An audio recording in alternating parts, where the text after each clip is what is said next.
Todd's Carpet and Tile Cleaning. Call or text 702-595-0488. Well, the campaign, it's going to be unusual this time simply because of the mail-in ballots. You know what I mean? It's really going to be difficult to understand how that's going to work. We don't know whether there's going to be more people participating or less people.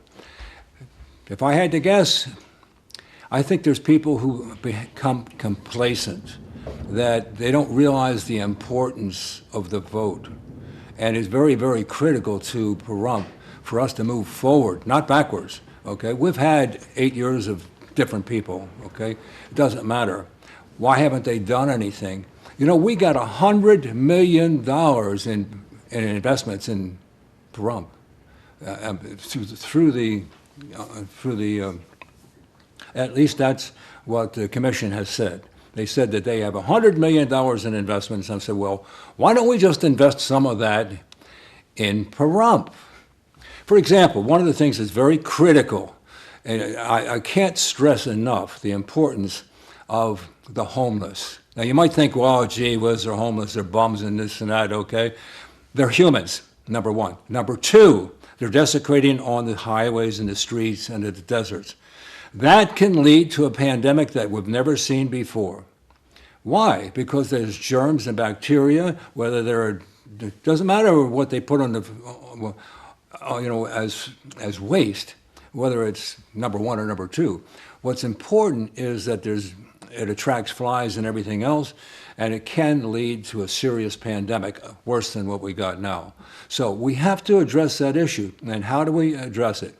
Well, first of all, when I was running for Congress in 2016, and I had to stop because, well, I had prostate cancer. So they just knocked me out of the box, and so I couldn't continue.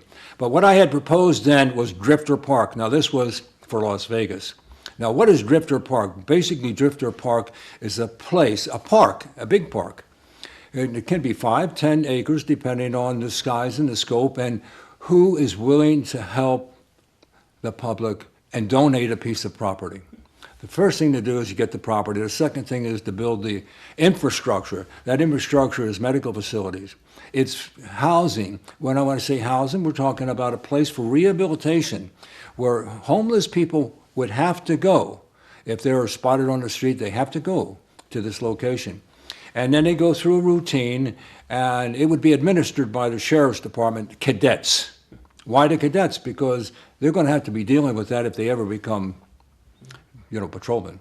So they might as well get used to it, and they might as well find out what it is firsthand to deal with these kind of people. Well, what happens is that you get people that you create employment, because some of those drifters, and remember I call it Drifter Park, is they'll find employment right there. In other words, there'll be different things, whether it's doing the laundry or the dishes or, whatever it is, okay? More importantly is it gives the community the opportunity to get new leaders by having the cadets and so forth go over and administer, to supervise it, more supervision than anything else. And as a result of that, we can eliminate that waste problem.